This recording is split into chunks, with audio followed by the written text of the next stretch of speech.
Hello everyone, welcome to online study point. दोस्तों, आज है 5 जून और आज की इस वीडियो में हम 5 जून से रिलेटेड करंट अफेयर के सभी इंपॉर्टेंट क्वेश्चन को कवर करेंगे।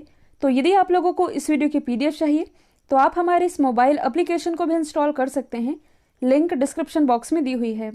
और एक और चीज़ बताइए, आप लोग क्या आप लोग घूंघट की आड़ से वाला क्वेश्चन कवर करना चाहेंगे? हालांकि आप लोग तो विद्वान हैं ही, आप लोगों ने क्वेश्चन पढ़ भी लिया होगा जो मुद्दा चल रहा है। जिन्होंने नहीं पढ़ा है या नहीं जाना है उनके लिए वो क्वेश्चन मैं कल कवर कर लूंगी। ये जूही चावला वाला मुद्दा था जो कि सुप्रीम कोर्ट में गया था। स्टार्ट करते हैं। हमारा पहला क्वेश्चन, चाइना के द्वारा हिंद महासागर में केन्या के पास कौन सा पहला बंदरगाह यानी कि पोर्ट ये विकसित किया जा रहा है? तो देखिए, इस समय जो चाइना है ना, ये हर चीज़ में नंबर 1 रहना चाहता है, चाहे वह वायरस फैलाने के मामले में नंबर 1 हो, चाहे जनसंख्या बढ़ाने के नंबर 1 में। ये हर चीज़ में अपने आप को फर्स्ट रखना चाहता है। तो दूसरे देशों के साथ कैसे अपने मतलब निकाले जाते हैं ये कोई चाइना से सीखे। हाल ही में जो चाइना है ये हिंद महासागर में केन्या के पास जो लामू पोर्ट है इसे डेवलप करने जा रहा है। तो सबसे पहले आप इंडियन ओशन में, मतलब कि ये तो आप सभी जानते हैं, ये है इंडिया की लोकेशन, ये है इंडियन ओशन और ये है अफ्रीका महाद्वीप।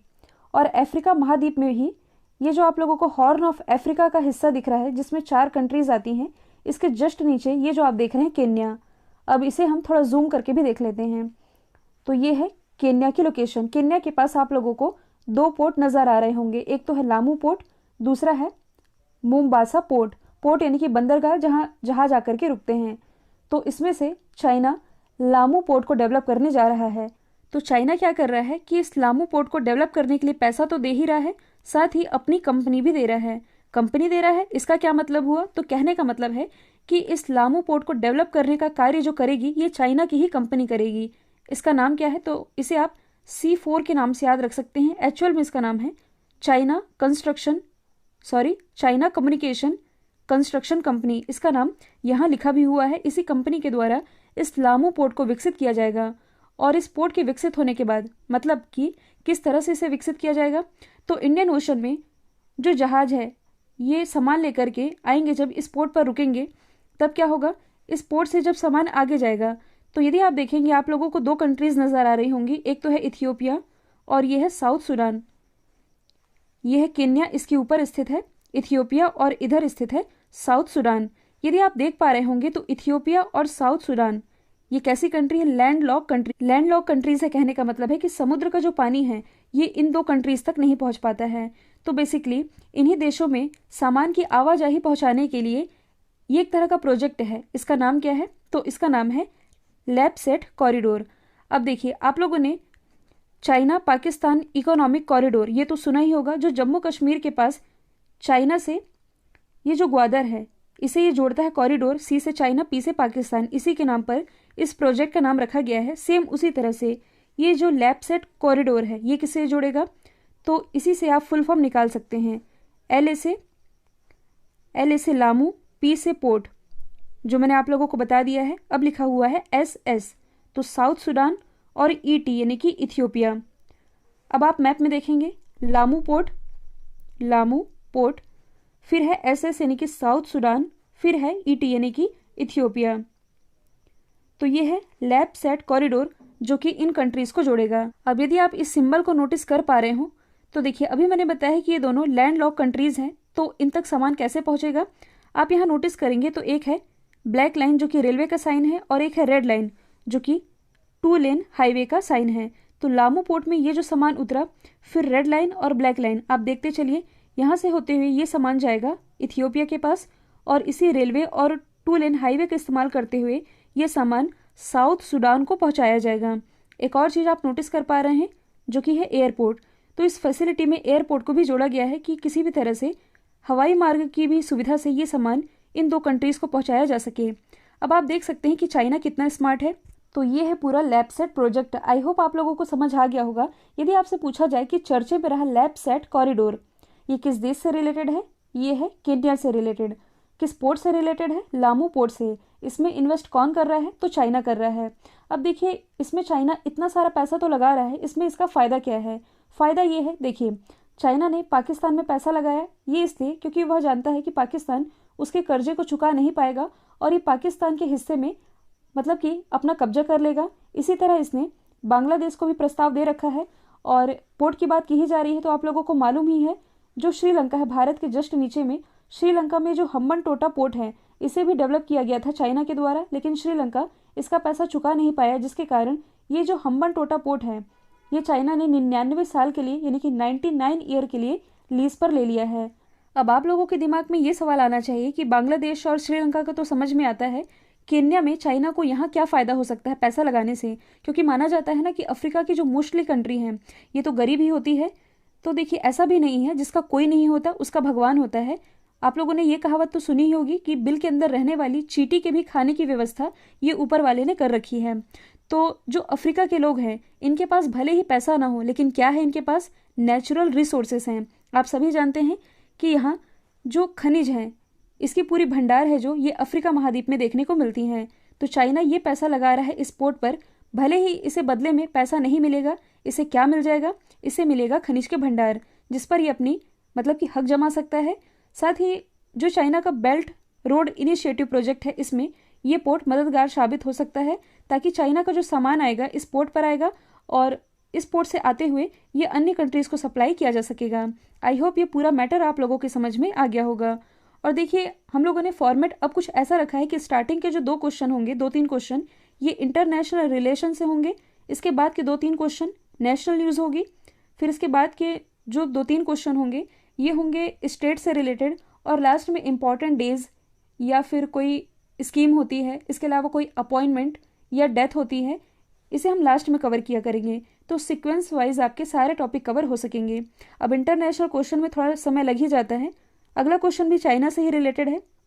हाल ही में चाइना ने असली सूर्य से भी ज़्यादा शक्तिशाली कृत्रिम सूर्य तैयार कर लिया है और इसे क्या नाम दिया है? इसे नाम दिया गया है ईस्ट। तो चाइना तो किसी मामले में पीछे रहने को तैयार ही नहीं है। हाल ही में इसके द्वारा एक आर्टिफिशियल इंटेलिजेंस सन तैयार किया गया है और इस ईस्ट की फुल फॉर्म बनती है experimental advance super conductor tokamak. इसका नाम आप याद रख लेंगे। अब कहने का मतलब है इसने ये जो दुनिया का सबसे शक्तिशाली कृत्रिम सूर्य तैयार किया है ये रियल सन से भी, रियल सन मतलब कि जिससे हमें सूर्य की रोशनी मिलती है डेली, इस सूर्य से भी ज़्यादा एनर्जी ये प्रदान कर सकेगा। और कितनी ज़्यादा? ओरिजिनल सूर्य से 10 गुना अधिक एनर्जी ये देगा चाइना का ये आर्टिफिशियल सन। अभी ये जो एक्सपेरिमेंट किया गया है इस एक्सपेरिमेंट ने इसने अपने पुराने रिकॉर्ड को भी तोड़ दिया है, क्योंकि लास्ट ईयर की ही न्यूज़ थी, मैंने आप लोगों को बताया भी था कि दुनिया का पहला कृत्रिम सूर्य ये चाइना ने ही बनाया था और उसका भी अब रिकॉर्ड इसने तोड़ दिया है। एक्सपेरिमेंट किया गया जिसमें कि ये पाया गया कि 10 सेकेंड में ये जो कृत्रिम सूर्य है ये 160 करोड़ डिग्री सेल्सियस यानी कि 160 मिलियन डिग्री सेल्सियस के तापमान तक पहुंच गया। मतलब आप सोच सकते हैं चाइना वाले क्या क्या कर रहे हैं। इसी क्रम में इसने एक नई उपलब्धि हासिल कर ली है। तो ये क्या करेगा, इसे प्रकाश तो देगा ही, क्योंकि सूर्य ये तो 24 घंटे होता नहीं है, प्रकाश भी देगा और इसकी ऊर्जा ज़रूरतों को भी पूरा करेगा। अब आप लोगों के दिमाग में ये सवाल आना चाहिए कि क्या चाइना को इतनी ज़्यादा एनर्जी की क्या ज़रूरत है, वो भी सूर्य से। तो यदि आप लोगों ने ज्योग्राफी पढ़ी होगी तो देखिए जो ग्लोब है ये हमारा इंडिया, कर्क रेखा ये बीचों बीच से होकर के गुजरती है और यहाँ स्थित है चाइना। ये तो बेसिक चीज़ आप लोगों ने पढ़ी ही होगी कि हमारा जो देश है ये उष्णकटिबंधीय क्षेत्र में आता है, तो प्रॉपर सूर्य की जो एनर्जी है ये भारत वालों को मिल जाती है। इसके बाद जैसे जैसे ऊपर की तरफ जाएंगे, ये है उत्तरी ध्रुव, ये है दक्षिणी ध्रुव, तो ध्रुवों की ओर जैसे जैसे जाएंगे ये जो टेम्परेचर है ये कम होते जाता है। कहने का मतलब है कि सूर्य की जो रोशनी है प्रॉपर तरीके से ऊपर रहने वाले लोगों को नहीं मिल पाती है। तो चाइना में मतलब कि बहुत ज़्यादा ठंड होती है, तो चाइना की जो ठंड है ये भारत वालों को क्यों नहीं लगती, क्योंकि बॉर्डर तो लगती ही है दोनों देशों की। तो हमारा जो हिमालय है ये रोकता है चाइना से आने वाली उन ठंडी हवाओं को, वरना भारत वालों को तो जीना ही मुश्किल हो जाएगा। तो आई होप ये फैक्ट आप लोगों के सामने क्लियर हो चुका होगा। चलिए अब हम बाकी ऑप्शन को भी डिस्कस कर लेते हैं जो कि चाइना से रिलेटेड है, क्योंकि काफ़ी दिनों से आप लोगों की शिकायत आ रही है कि मैं ऑप्शन को डिस्कस नहीं कर रही हूँ। तो सबसे पहले यदि हम बात करें फास्ट से, ये कैसे रिलेटेड है चाइना से, तो ये है दुनिया का सबसे बड़ा रेडियो टेलीस्कोप जो कि चाइना के द्वारा ही डेवलप किया गया है। शॉर्ट में इसका नाम है फास्ट, जबकि इसका पूरा नाम है F for 500 metre, A for aperture, S for spherical, T for telescope. 500 metre aperture spherical telescope. यदि हम बात करें जुरोंग की, तो हाल ही में चाइना का जो मंगल मिशन है ये गया था, इसमें इसके रोवर का नाम ये यहाँ के अग्नि देवता के नाम पर रखा गया है, नाम है जुरोंग। हाल ही में WHO के द्वारा चाइना की पहली कोरोना वैक्सीन को मंजूरी दी गई है, इसका नाम है सिनोफार्म। अगला क्वेश्चन है हाल ही में किसने पहली एशिया प्रशांत सुरक्षा परिषद की शुरुआत की है? तो इसकी शुरुआत अभी हाल ही में माइक्रोसॉफ्ट के द्वारा की गई है। कहने का मतलब है कि जो देश एशिया प्रशांत रीजन में आते हैं उन देशों में साइबर सिक्योरिटी के मद्देनजर एक तरह की परिषद का गठन किया गया है माइक्रोसॉफ्ट के द्वारा। माइक्रोसॉफ्ट की स्थापना 1975 में हुई। इसकी स्थापना बिल गेट्स और पॉल एलन ने की थी। हेडक्वार्टर वॉशिंगटन में है और इसके प्रेजेंट टाइम में सीईओ हैं भारत के सत्या नडेला। हाल ही में किस राज्य सरकार ने लड़कियों के लिए 33% आरक्षण यानी कि रिजर्वेशन की घोषणा की है? तो ऐसी घोषणा हाल ही में बिहार गवर्नमेंट के द्वारा की गई है। तो सरकारें दो ही समय में सबसे ज़्यादा अच्छा काम करती हैं। पहला तो ये कि जब उनकी सरकार बन जाती है उसके पहले साल और सबसे अंतिम सालों में, क्योंकि दोबारा भी तो चुनाव लड़ने हैं। ऐसे में हाल ही में जो बिहार गवर्नमेंट है इसने बहुत ही सराहनीय कार्य किया है कि इसने अपने राज्य में लड़कियों को 33% का आरक्षण दे दिया है। और किस क्षेत्र में दिया है? तो ऐसी लड़कियां जो कि इंजीनियरिंग करना चाहती हैं, मेडिकल फील्ड में जाना चाहती हैं, इन लड़कियों के लिए 33% का आरक्षण रिजर्व किया गया है। क्योंकि यदि देखा जाए तो बिहार शिक्षा के मामले में तो वैसे ही पिछड़ा है, तो लड़कियां पढ़ाई के प्रति आगे आएँ और पढ़ाई में भी ये कुछ टेक्निकल फील्ड में जाएं, जैसे कि इंजीनियरिंग हो गया, और मेडिकल कॉलेज में भी एडमिशन ले सकें। इनका इंटरेस्ट बढ़ाने के लिए और इन्हें प्रोत्साहन करने के लिए इन्हें 33% का आरक्षण दिया गया है। यदि हम बात करें बिहार की, इससे रिलेटेड सारे फैक्ट आप लोगों को मालूम ही है। यहाँ का जो प्रोडक्ट है शाही लीची, जिसे 2018 में जीआई टैग मिला, इसका एक्सपोर्ट किया गया है ब्रिटेन को। करंट के कुछ क्वेश्चन है, जैसे कि एथेनॉल पॉलिसी लागू करने वाला पहला राज्य।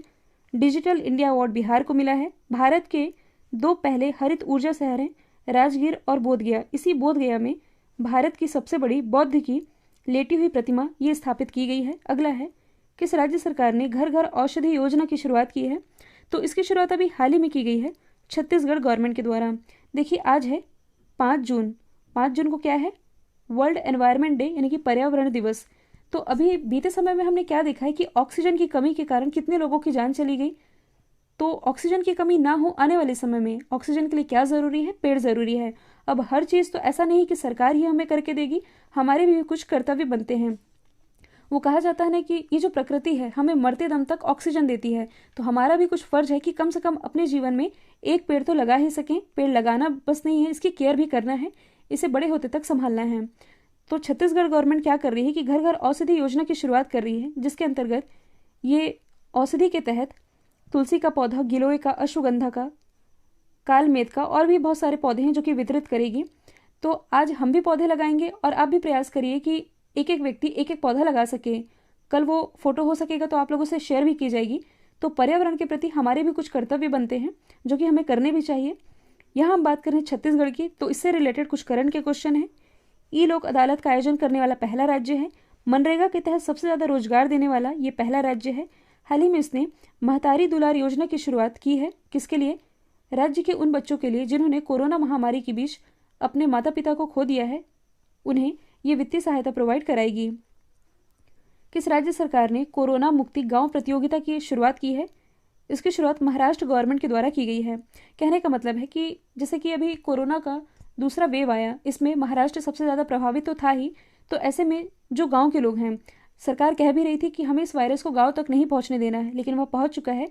ऐसे में गांव के लोग अवेयर रहें किसी भी तरह से, मतलब कि अपने आप को कंट्रोल करके या केयर करके इस कोरोना को अपने गांव में ना फैलने दें। और यदि ये इसमें कामयाब हो जाते हैं कोरोना को अपने गांव में कंट्रोल करने के लिए, तो इसमें से जो विजेता गांव होगा, जो भी होगा, इसे 50 लाख रुपए प्रोत्साहन राशि मिलेगी महाराष्ट्र गवर्नमेंट की तरफ से। महाराष्ट्र से रिलेटेड देखिए, ये फैक्ट मैं आप लोगों को इसलिए नहीं बता रही हूँ क्योंकि 1000 बार मैंने रिपीट कर रखे हैं। कुछ करंट के क्वेश्चन है, जैसे कि एशिया की पहली सौर ऊर्जा से संचालित कपड़ा मिल ये महाराष्ट्र के परभणी जिले में शुरू की जाएगी। मुंबई में ही भारत की पहली पानी के नीचे यानी कि अंडर सी टनल ये बनने जा रही है, जो कि 2023 तक कंप्लीट हो जाएगी। महाराष्ट्र में जो पाल घर है, इसका एक प्रोडक्ट है जिसका नाम है चीकू, जिसे जीआई टैग मिला था। इसी चीकू का एक्सपोर्ट किया गया है ब्रिटेन को। अगला है नीति आयोग के द्वारा जारी तीसरे एसडीजी इंडेक्स। एसडीजी कहने का मतलब है सस्टेनेबल डेवलपमेंट गोल, या इसे आप हिंदी में कह सकते हैं सतत विकास लक्ष्य। इस इंडेक्स में कौन सा राज्य टॉप पर रहा है? तो इसे टॉप किया है केरला ने। तो केरल ये इसके तीसरे संस्करण में शीर्ष स्थान पर बरकरार है। कहने का मतलब है कि ये जो सूचकांक है ये सामाजिक, आर्थिक और पर्यावरणीय मापदंडों के आधार पर ये राज्यों और केंद्र शासित प्रदेशों को रैंकिंग प्रदान करता है। सबसे अच्छा प्रदर्शन ये तो रहा है केरल का, लेकिन इसमें जो सबसे खराब प्रदर्शन करने वाला राज्य है ये है बिहार। ये रैंकिंग जारी की है नीति आयोग ने। नीति आयोग ये योजना आयोग के स्थान पर 2015 में लाया गया था। हेडक्वार्टर नई दिल्ली में है। अध्यक्ष हैं नरेंद्र मोदी और इसके उपाध्यक्ष हैं राजीव कुमार और CEO ये कौन है? तो ये है अमिताभ कांत।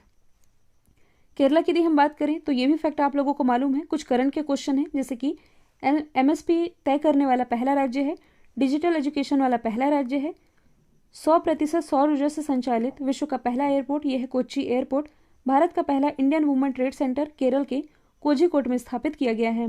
3 ट्रिलियन का मार्केट कैप हासिल करने वाली तीसरी भारतीय IT फर्म कौन बनी है? ये बनी है विप्रो। अब देखिए, भारत में टोटल ऐसी 14 कंपनियां हैं जिन्होंने 3 ट्रिलियन का मार्केट कैपिटलाइजेशन क्रॉस कर लिया है। इसमें जो 14th कंपनी है ये बनी है विप्रो। अब आप लोग सोच रहे होंगे अभी तो मैंने कहा है तीसरी बनी है। क्वेश्चन को आप ध्यान से पढ़िए। लिखा है कि 3 ट्रिलियन का मार्केट कैप हासिल करने वाली तीसरी भारतीय IT कंपनी की बात की जा रही है। तो IT कंपनी के मामले में देखा जाए तो विप्रो ये बनी है तीसरी। इससे पहले थी टाटा कंसल्टेंसी सर्विस पहली IT कंपनी, इन्फोसिस दूसरी IT कंपनी, और अब जो विप्रो है ये तीसरी ऐसी भारतीय IT कंपनी बन गई है जिसने कि 3 ट्रिलियन का मार्केट कैपिटलाइजेशन क्रॉस कर लिया है। तो यदि हम बात करें विप्रो की तो इसका हेडक्वार्टर कहाँ स्थित है? ये स्थित है बेंगलोर में। इसके MD CEO हैं थेरी डेलापोर्ट। किस भारतीय IT कंपनी ने हाल ही में एम्स्टर्डम में खुद का पहला यूरोपीय नवाचार केंद्र खोला है? ये खोला गया है TCS यानी कि टाटा कंसल्टेंसी सर्विस के द्वारा। यदि देखा जाए तो वर्ल्ड लेवल पर लगभग 70 यूनिवर्सिटीज़, 2000 से ज़्यादा स्टार्टअप और जो भी बड़ी तकनीकी कंपनियां हैं जैसे कि Amazon हो गया, माइक्रोसॉफ्ट हो गया, ये सभी किससे जुड़ी हैं? TCS स्पेसपोर्ट से। क्योंकि ये जो टाटा कंसल्टेंसी सर्विस है इसे यूरोप में TCS स्पेसपोर्ट के नाम से ही जाना जाएगा। इसी के द्वारा नवाचार यानी कि इनोवेशन को बढ़ावा देने के लिए नीदरलैंड में, आप कह सकते हैं कि यूरोप में TCS के द्वारा ये पहला नवाचार केंद्र खोला गया है। नीदरलैंड की कैपिटल क्या है? एम्स्टर्डम। और करेंसी क्या है? तो ये है यूरो। कई बार एग्जाम में पूछा जाता है कि पोल्डर भूमि का संबंध ये किस देश से है? तो ये है नीदरलैंड से ही। ये पोल्डर भूमि क्या होती है? तो देखिए, इस इलाके में जो पानी होता है समुद्र का पानी, इसे रोकने के लिए कुछ तटबंध बनाए जाते हैं। इन तटबंधों को कहा जाता है डाइक, और जिस भूमि पर ये बनाए जाते हैं इसे ही कहा जाता है पोल्डर भूमि। अगला है, हाल ही में किस देश के डॉक्टर पेट्रिक अमोथ ये WHO के कार्यकारी बोर्ड के अध्यक्ष बने हैं? तो कल ही मैंने आप लोगों को ये क्वेश्चन कवर कराया था कि भारत के जो डॉक्टर हर्षवर्धन है इन्हीं का स्थान अब ले रहे हैं केन्या के डॉक्टर पेट्रिक अमोथ।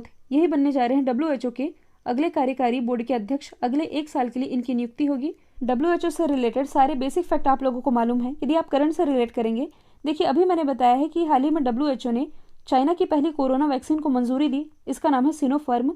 और अब WHO ने चाइना की दूसरी कोरोना वैक्सीन को भी मंजूरी दी है, इसका नाम है सिनोवैक। तो कल जो मैंने आप लोगों से सवाल पूछा था इसका राइट आंसर था मध्य प्रदेश। अब आप लोगों के लिए आज का सवाल है, इजराइल के अगले राष्ट्रपति कौन बने हैं? इसका जो भी आंसर है कमेंट बॉक्स में आप लोगों को बताना है। वीडियो यदि पसंद आया है तो लाइक कीजिए, शेयर कीजिए और चैनल को सब्सक्राइब करना बिल्कुल मत भूलिएगा। आज के लिए इतना ही। Thank you so much.